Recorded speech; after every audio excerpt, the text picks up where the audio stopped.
TDP senior నాయకులు మాదేపల్లి రంగబాబు లేకపోవడం తెలుగుదేశం పార్టీకి పిఠాపురం నియోజకవర్గ ప్రజలకు తీరని లోటు అని ఆయన కుటుంబానికి పార్టీ తాను ఎల్లప్పుడూ అండగా ఉంటామని తెలుగుదేశం పార్టీ రాష్ట్ర అధికార ప్రతినిధి పిఠాపురం మాజీ ఎమ్మెల్యే వర్మ పేర్కొన్నారు.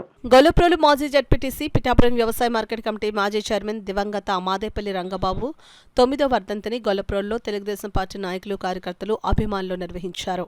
ముందుగా గొల్లప్రోలు నగర పంచాయతీలో గల మాదేపల్లి రంగబాబు నివాసంలో మాజీ ఎమ్మెల్యే వర్మ మాదేపల్లి రంగబాబు తనయుడు మాదేపల్లి వినీల్ వర్మతో కలిసి మాదేపల్లి రంగబాబు చిత్రపటానికి పూలమాలలు వేసి ఘనంగా నివాళులర్పించారు. అలాగే తెలుగుదేశం పార్టీ నాయకులు కార్యకర్తలు రంగబాబు అభిమానులు కూడా పూలమాలలు వేసి ఘనంగా నివాళులర్పించారు. అనంతరం గొల్లప్రోలు తహసీల్దార్ కార్యాలయం సమీపాన గల మాదేపల్లి రంగబాబు విగ్రహానికి మాజీ ఎమ్మెల్యే వర్మ మాదేపల్లి వినీల్ వర్మ పూలమాలలు వేసి ఘనంగా నివాళులర్పించి జోహార్లు పలికారు.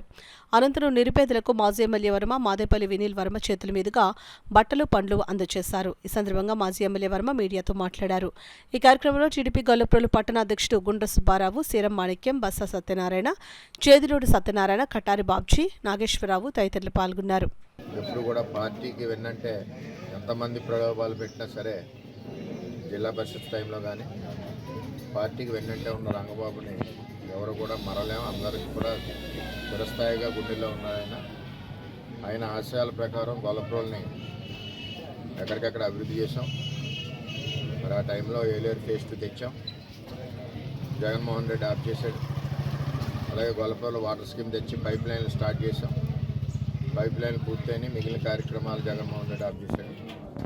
కూటమి ప్రభుత్వం వచ్చింది కాబట్టి గొల్లప్రోలులో రంగబాబు ఆశయాలకు అనుగుణంగా అభివృద్ధి చేసే కార్యక్రమాలు మొదలెడతామని ఆయన తెలుగుదేశం పార్టీలోనే కాకుండా తెలుగుదేశం పార్టీ యావత్ కుటుంబంలోనూ కూడా గుండెల్లో చిరస్థాయిగా ఉన్నారని తెలియజేసుకుంటూ ఎప్పుడూ కూడా ఇక్కడ కార్యకర్తలకు కానీ మా ఎక్స్ మార్కెట్ యార్డ్ చైర్మన్ వినీల్కి కానీ అందరికీ ఆ కుటుంబానికి అండగా ఉంటామని చెప్పి మేము చంద్రబాబు నాయుడు గారు మరొకసారి తెలియజేసుకుంటాం.